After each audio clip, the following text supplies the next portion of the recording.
Hello, yes, you at home. This is Commissioner of the NBA speaking to you, Adam Silver. Here's a message in courtesy of BenchMob in collaboration with the NBA Store. When BenchMob hits 1,000 subscribers, they'll be giving away a free NBA jersey to a lucky subscriber. So just do all the things listed on the screen. God damn it. The first player I'm going to touch on is Dereck Lively, the second from Duke. This is incredible. At one point, he was, touted as a second-round pick and even a late first-rounder. And based off his measurements, his pre-draft workouts, he's climbed up to a point now where he's looking at going anywhere between 10 and 12 in the draft.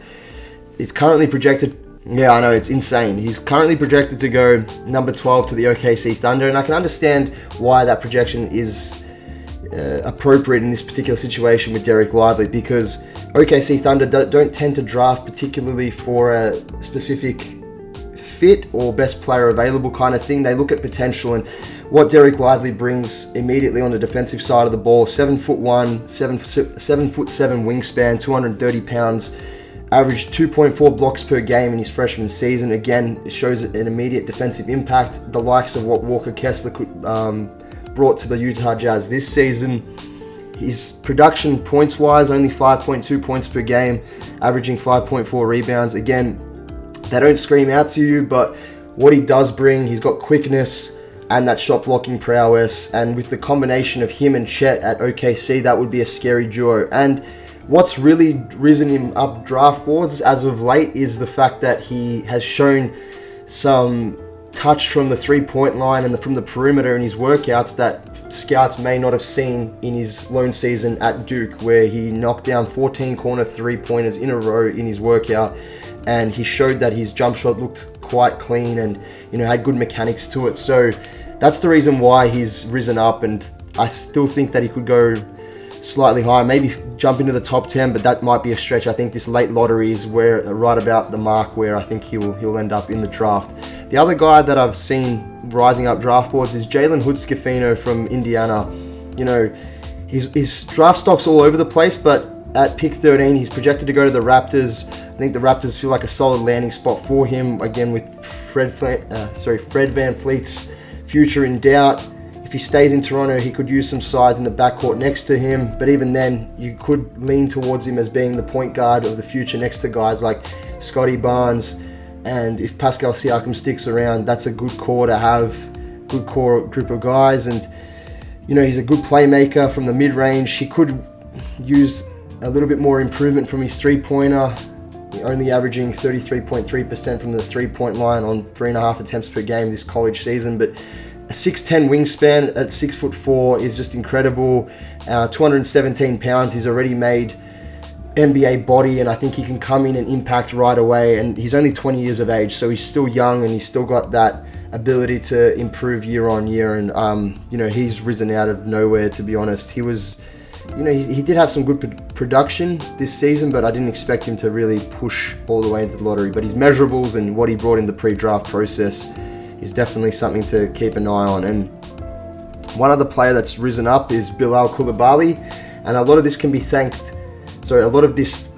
attention that he's garnering at the moment can be credited to Victor Wembanyama. Obviously, he's a teammate of Victor's at Metropolitans 92, and the fact that he's shown the ability to defend. He's got 3-and-D skills, but he's got all that other potential as well. Interior scoring athleticism. He's got a 7'3" wingspan at 6'7", 230 pounds, and the fact that he's 18 years of age and he's got potential to improve more and more, then there's no reason why a team wouldn't gamble on him in the top 10 or in the late lottery. And there's been talks that Toronto might pick him at one of their picks here, or even at the Jazz at number 9. They're very interested in securing his services. So you never know what draft night brings along, and a guy like Bilal Coulibaly, if he continues to show what he's made of, and they've got one more game left in the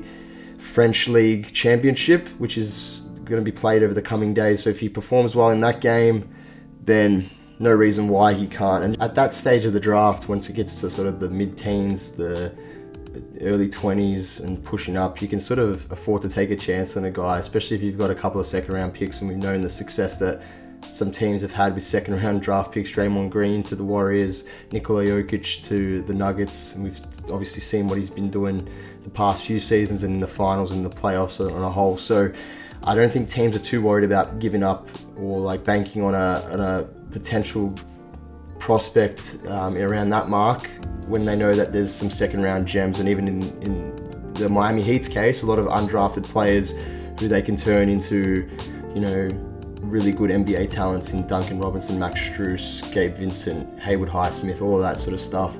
So yeah, it doesn't necessarily mean you have to build through the draft, and you can sometimes take a gamble on a player who you think has really good upside and potential. So the draft and the whole, process to build a team now has changed so much. Back then it used to be you had to build through the draft. If you didn't hit on a draft pick for years on years, you'd struggle. Obviously still predominantly teams do build through the draft, but there's hidden gems everywhere that you can find. And yeah, I don't think it's necessarily a gamble nowadays if you do pick somebody in a certain spot, as much as it used to be, that is. So yeah, let us know what you guys think. Who would you have your team pick, and also what you made of our risers and who you have as the biggest riser of this draft, and who do you think whose stock has plummeted a little bit based off the pre-draft process. We'd love to hear from you, but for now that's all we have time for. This has been your boy Danko from the Bench Mob.